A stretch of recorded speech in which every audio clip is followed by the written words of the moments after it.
आप सभी को मेरे चैनल पे नमस्कार। मानव नेत्र तथा रंग बिरंगा संसार, ये बहुत ही शानदार और जबरदस्त लेसन है।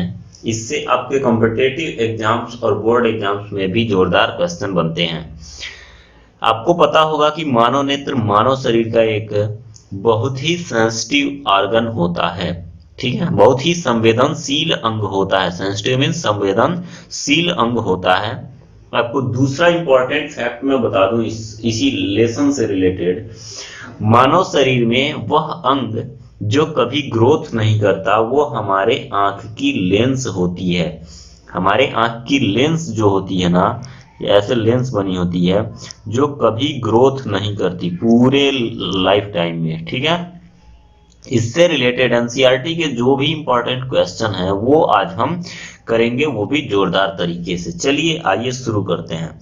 नेत्र की समंजन क्षमता से क्या अभिप्राय है? समंजन मीन सामंजस्य बनाना। आंखें किसी चीज को देखने के लिए अपने आप को कैसे एडजस्ट करती हैं। एडजस्ट कहते हैं ना कि हम एडजस्ट कर लेंगे। एडजस्ट आंखें भी करती हैं दूर स्थित वस्तु को देखने के लिए, नजदीक स्थित वस्तु को देखने के लिए। कोई चीज गति कर रही है उसको देखने के लिए आंखों को भी एडजस्टमेंट करना पड़ता है। वो कैसे करती हैं वो देखेंगे हम। मानव का जो नेत्र है वो दूर तथा पास की वस्तुएं पूर्णतः देखने के लिए नेत्र को सुनियोजित करता है। इस प्रकार मानव के अभिनेत्र लेंस की वह क्षमता जिससे वह अपनी फोकस दूरी कोण को सुनियोजित कर लेता है, समंजन क्षमता कहलाती है। आंखें दूर और पास की वस्तु को देखने के लिए जिस तरह से अपने फोकस दूरी को कम ज्यादा करती हैं, वही उसकी क्या कहलाती है? समंजन क्षमता कहलाती है। अच्छा ठीक है, दूसरा क्वेश्चन क्या पूछ रहा है? निकट दृष्टि दोष का कोई व्यक्ति है, 1.2 मीटर से अधिक दूरी पर रखी वस्तुओं को सुस्पष्ट नहीं देख सकता। अच्छा, एक प्रॉब्लम आप लोगों के साथ आती है, निकट दृष्टि दोष और दूर दृष्टि दोष। आपको मैं स्पष्ट बता दूं, निकट दृष्टि दोष में निकट की वस्तु दिखेगी, दूर की नहीं दिखेगी। दूर दृष्टि दोष में दूर की वस्तु दिखेगी, नजदीक की नहीं दिखेगी। ये निकट दृष्टि दोष वाला व्यक्ति है, इसको 1.2 मीटर से अधिक दूरी पर रखी वस्तुओं को सुस्पष्ट नहीं देख सकता। मतलब इसके पास है तो देखेगा, दूर गया तो नहीं देख पाएगा। इस दोष को दूर करने के लिए तो आपको एक फार्मूला होना चाहिए। निकट में अवतल और दूर में उत्तल। यहाँ क्या है? निकट दृष्टि दोष है, यहाँ सबसे पहले लिखा हुआ है। तो निकट दृष्टि दोष के साथ हम अवतल लेंस का प्रयोग करते हैं, दूर दृष्टि के साथ हम उत्तल लेंस का प्रयोग करते हैं। एकदम 100% मार के आएंगे आप। अगला क्वेश्चन क्या कहता है? मानव नेत्र की सामान्य दृष्टि के लिए, जनरल आई साइट के लिए, दूर बिंदु तथा निकट बिंदु नेत्र से कितनी दूरी पर होते हैं?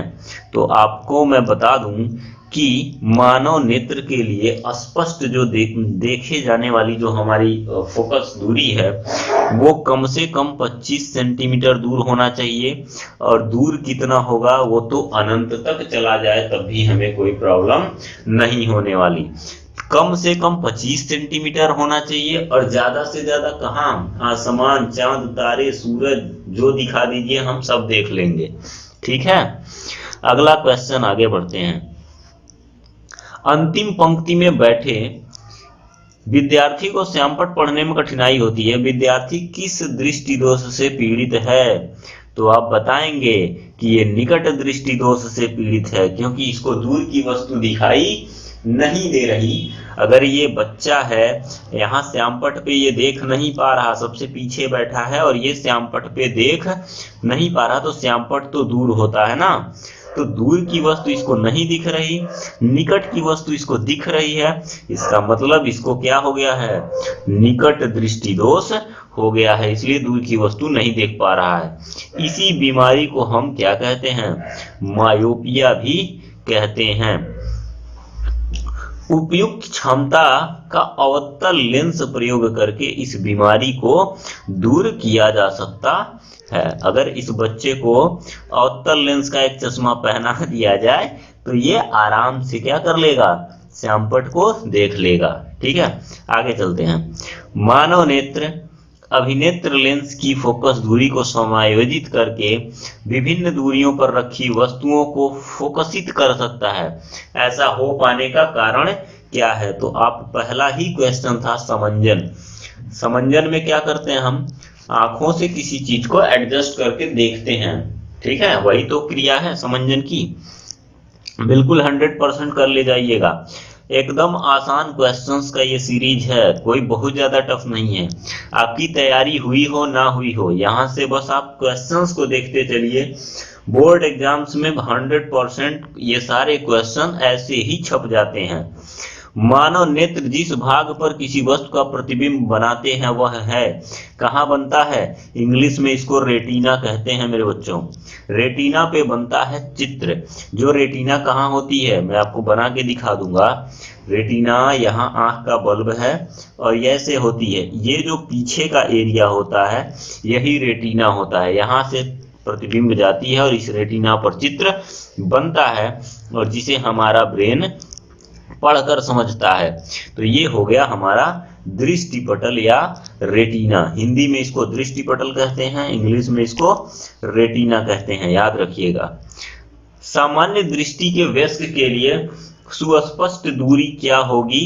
लगभग कितनी होगी? तो आपको 25 सेंटीमीटर मैंने बताया। कम से कम दूरी कितनी होनी चाहिए? 25 सेंटीमीटर।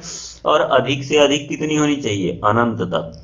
अधिक से अधिक कितनी होनी चाहिए? अनंत तक हो जाए तब भी कोई दिक्कत नहीं है। आगे चलेंगे। अभिनेत्रा लेंस की फोकस दूरी में परिवर्तन किया जा सकता है। अभिनेत्रा लेंस की फोकस दूरी किसके द्वारा? पश्चिमाभि के द्वारा जो है कि एडजस्टमेंट किया। फोकस दूरी कैसे बदली जाती है? सीलिया के द्वारा। ये जो लेंस होती है ना, लेंस के ऊपर और नीचे पश्चिमाभि जुड़े होते हैं जो इस लेंस को मोटा पतला करते रहते हैं। एडजस्ट करने का काम कौन करते हैं? यही करते हैं। तो फोकस दूरी कौन परिवर्तित करेगा? यही पश्चिमाभि ही तो परिवर्तित करेंगे ना। तो बात आपको समझ में आ गई होगी। बिल्कुल, पश्चिमाभि के द्वारा किसी व्यक्ति को दूर की दृष्टि को संशोधित करने के लिए 5.5 डायोप्टर क्षमता की, ये तो फोकस दूरी क्या होगी? ये कैलकुलेशन बेस्ड क्वेश्चंस हैं।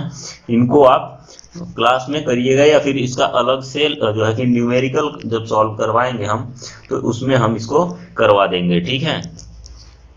इधर न्यूमेरिकल्स के क्वेश्चंस हैं, यहाँ देखिएगा एक क्वेश्चन।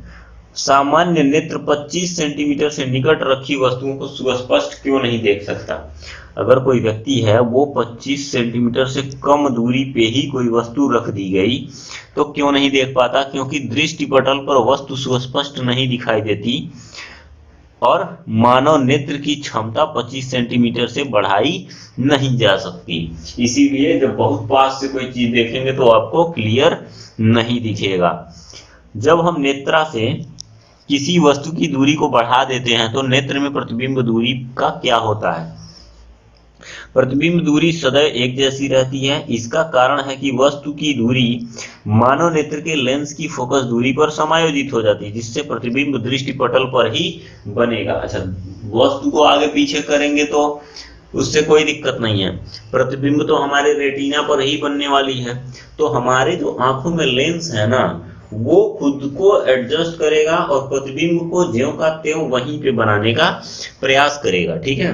अगर ऐसा नहीं हुआ तो फिर दिखेगा नहीं वस्तु। तारे क्यों टिमटिमाते हैं? यह क्वेश्चन बहुत ही पुराना है और बहुत सारे एग्जाम्स में बार बार पूछा जाता है कि तारे क्यों टिमटिमाते हैं। तो तारे प्रकाश के प्रकीर्णन की वजह से टिमटिमाते हुए नजर आते हैं, ठीक है।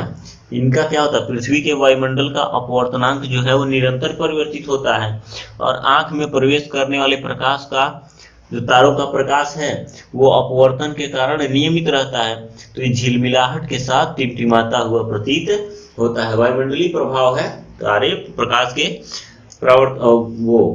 प्रकीर्णन और परावर्तन के कारण टिमटिमाते हुए नजर आते हैं।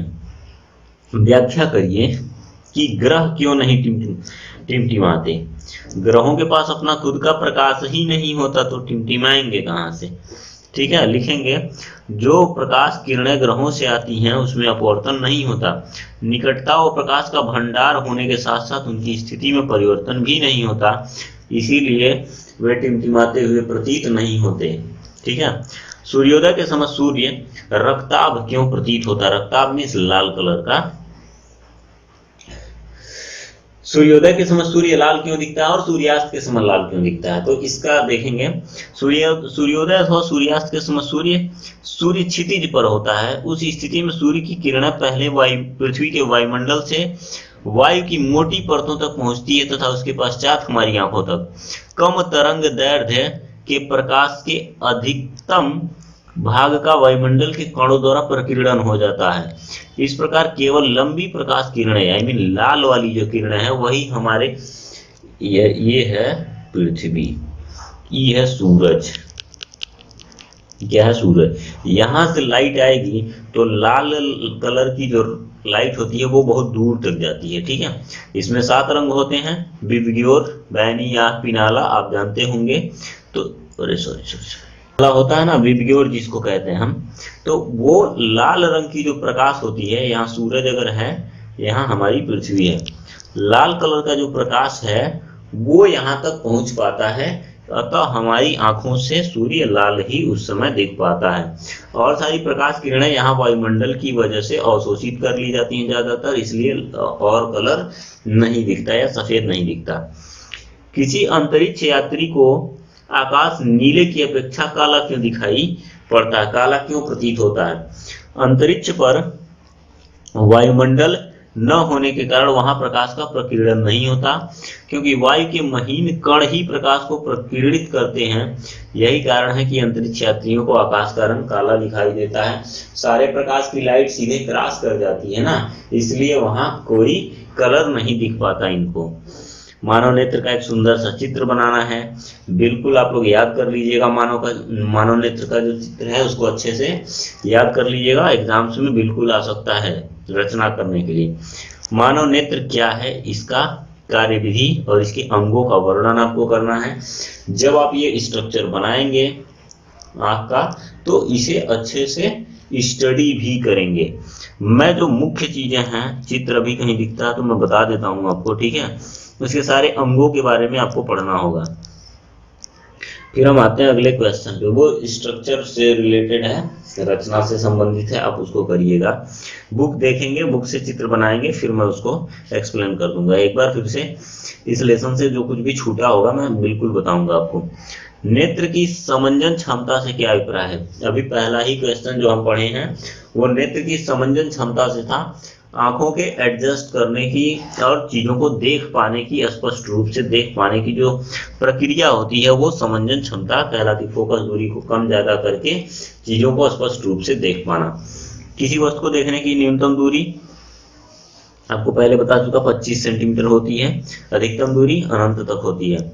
मोतियाबिंद क्या है, इसे कैसे दूर किया जाता है? कभी कभी क्या होता है कि अधिक उम्र के जो व्यक्ति हैं उनमें क्रिस्टलीय लेंस पर एक धुंधली परत चढ़ जाती है, लेंस के ऊपर धुंधली परत चढ़ जाती है, जिससे लेंस दुधिया या धुंधला हो जाता है। इस स्थिति को मोतियाबिंद कहते हैं। इसे शल्य चिकित्सा के द्वारा दूर किया जा सकता है। ऑपरेशन करके उस पतली परत को हटा दिया जाता है। आंख के ऊपर यहाँ पतली सी परत बन जाती है लेंस के ऊपर, इसी को निकाल दिया जाएगा, उसको फिर से अच्छे से दिखना शुरू हो जाएगा।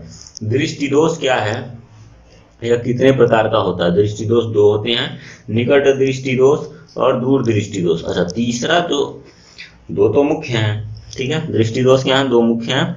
तीसरा जरा दृष्टि दोष, इसमें क्या है, निकट और दूर दोनों तरह के दृष्टि दोष हो जाते हैं इनको। अच्छा, दूसरा चीज ये पूछा जाता है, मायोपिया लिख दे, हाइपर मायोपिया लिख दे या प्रेस मायोपिया लिख दे, तो आप कंफ्यूज मत होइएगा, इनका हिंदी और इंग्लिश नाम दोनों याद रखिएगा, ठीक है।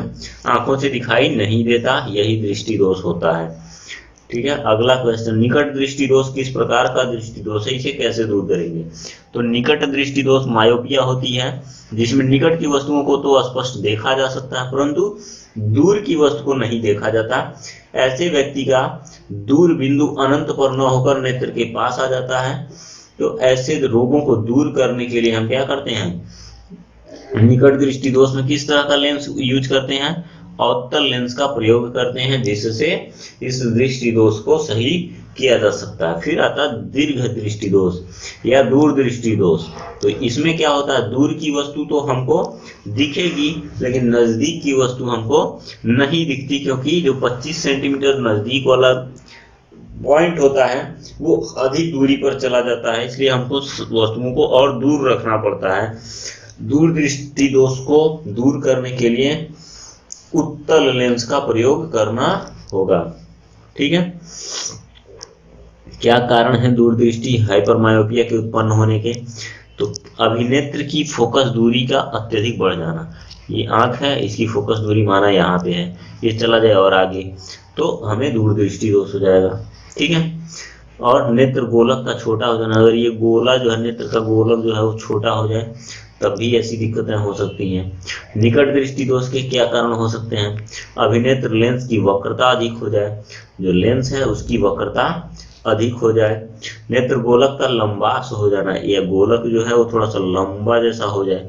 ठीक है, तो ये दिक्कत होती है। जरा दृष्टि दोष क्या है? इसमें दोनों तरह का लेंस यूज होगा, द्विफोकल लेंस, अवतल उत्तल दोनों होगा। निकट दूर दोनों ही दृष्टि खराब हो जाती है मांसपेशियों की शिथिलन की वजह से। आयु में वृद्धि होने के साथ साथ मानव नेत्र की समंजन क्षमता घटती जाती है। अधिकांश व्यक्तियों का निकट बिंदु दूर हट जाता है। इस दोष को जरा दृष्टि दोष कहते हैं। इन्हें पास की वस्तुएं आराम से देखने में कठिनाई होती हैं और दूर की वस्तु भी नहीं दिखती। धीरे धीरे दुर्बल हो जाता है ना, ये जो पश्चमाभि पेशियां होती हैं वो दुर्बल हो जाती हैं, लेंस को अच्छे से एडजस्ट नहीं कर पाती। तो लचीलापन के कारण यह रोग उत्पन्न होता है मांसपेशी शिथिलता की वजह से। इसीलिए इसमें द्विफोकसी लेंस का प्रयोग करके इसको सही किया जा सकता है। बाईफोकल लेंस मतलब अवतल भी रहेगा उसी में उत्तल लेंस भी, दोनों एक साथ प्रयोग किए जाएंगे। द्विफोकसी लेंस का उपयोग, अगला क्वेश्चन क्या है हमारा, द्विफोकसी लेंस का उपयोग नेत्र गोलक के किस दोष के लिए किया जाता है? तो जरा दूर दृष्टि दोष को दूर करने के लिए किया जाता है। पश्चमाभि पेशियों का कार्य क्या है? हमारे लेंस को एडजस्ट करना। ये पेशियां अभिनेत्र लेंस की वक्रता, उसके संबंध में फोकस दूरी को परिवर्तित करते हैं। यहाँ पश्चमाभि पेशियां लगी होती हैं जो इस लेंस को खींचती और सिकोड़ती हैं। इससे हम समंजन का काम करते हैं। आंख के अंदर यहाँ आंख रहती है ना, यहीं पे लेंस होता है और ये इससे जुड़े होते हैं। ये लेंस को खींच के छोटा बड़ा करते हैं और ये देखने में हमें हेल्प करता है। निकट बिंदु क्या है? फिर वही पॉइंट, निकट बिंदु 25 सेंटीमीटर है, वह न्यूनतम दूरी जिस पर रखी वस्तु को बिना किसी प्रयास के आसानी से देखा जा सके निकट बिंदु कहलाता है। दूर बिंदु क्या है? वह एक सामान्य आंख की वह देखने की अधिकतम दूर बिंदु जो अधिकतम दूरी जहां पर हम किसी चीज को आराम से देख सकें वो दूर बिंदु कहलाता है, जो क्या है? अनंत तक है, अनंत तक है।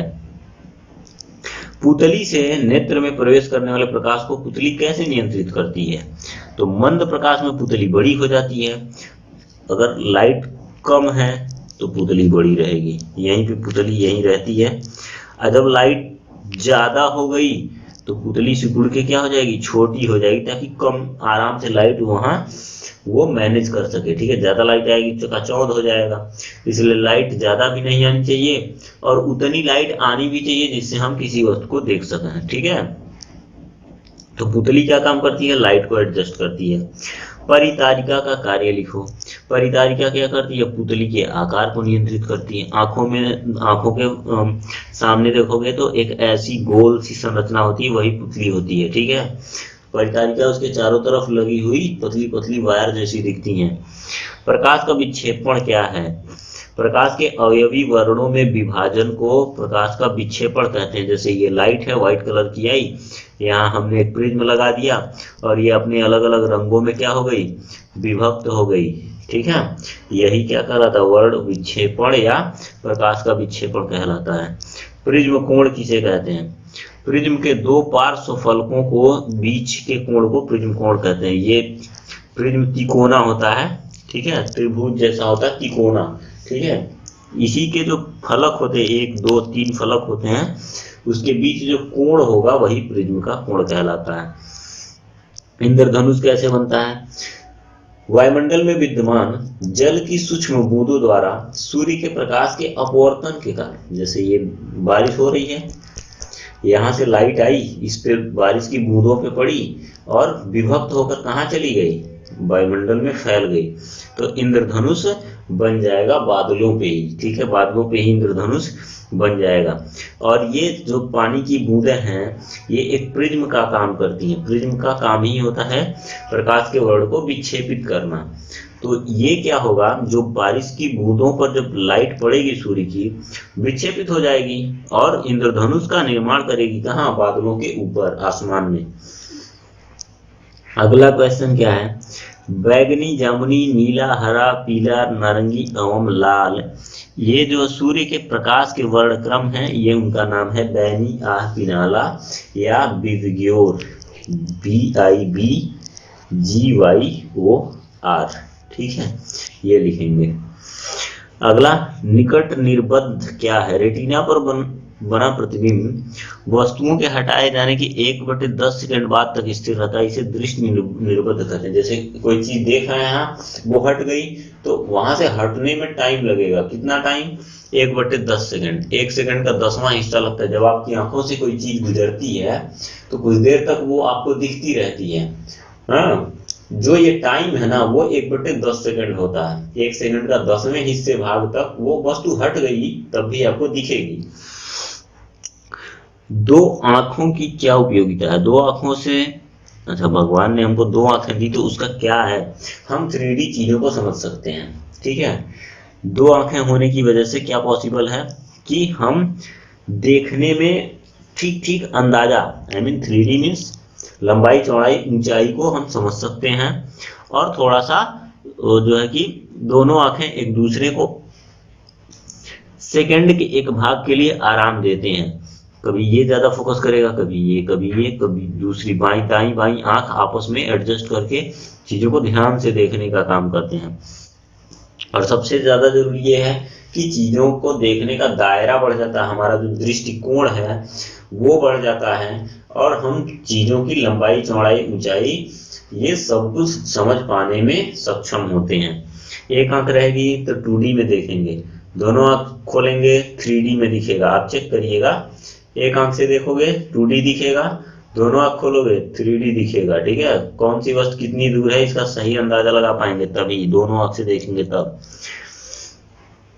सूर्योदय होने से पहले, क्वेश्चन, सूर्यास्त होने के बाद सूर्य हमें लाल क्यों दिखाई देता है, इसको हम लोग कर चुके हैं जिक्र बेटा।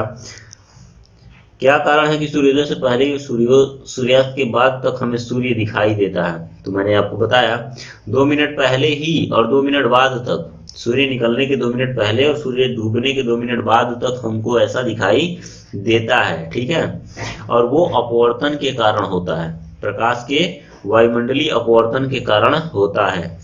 आकाश का रंग नीला प्रतीत होता है, क्यों, आकाश का नीला रंग प्रकीर्णन के कारण होता है। रेटिना पर बनने वाले प्रतिबिंब की क्या प्रकृति होती है, तो रेटिना पर बनने वाला प्रतिबिंब हमेशा वास्तविक और उल्टा होता है। कैसा होता है, वास्तविक और उल्टा होता है। तो इस क्वेश्चंस मानव नेत्र और रंग बिरंगा संसार का जो प्रश्न सीरीज था वो यहाँ समाप्त होता है। आप इस लेसन में क्या समझ पाए और क्या दिक्कतें हैं आपको वो हमको जरूर बताइएगा। ठीक है, मैं बिल्कुल उन चीजों को, जो भी आपकी प्रॉब्लम्स हैं उन्हें सॉल्व करने की बिल्कुल कोशिश करूंगा। ठीक है, और हमें नहीं लगता कि इसमें कोई बहुत ज्यादा प्रॉब्लम है क्योंकि बहुत ही इजी चैप्टर है। सिर्फ एक पॉइंट इसमें छूट रहा है कि आपको आई का स्ट्रक्चर पढ़ना होगा। ठीक है, आई का स्ट्रक्चर आपको पढ़ना होगा। एक बार आंख की संरचना बनाएंगे, उसको अच्छे से पढ़ेंगे। मे बी इसके बाद मैं एक वीडियो आंख के स्ट्रक्चर से रिलेटेड अपलोड कर दूंगा। ठीक है, बहुत बहुत धन्यवाद आप लोगों का, और इसको देखिए, समझिए, फिर जो भी प्रॉब्लम आती है हमको एक बार जरूर बताइएगा। ठीक है, नमस्कार।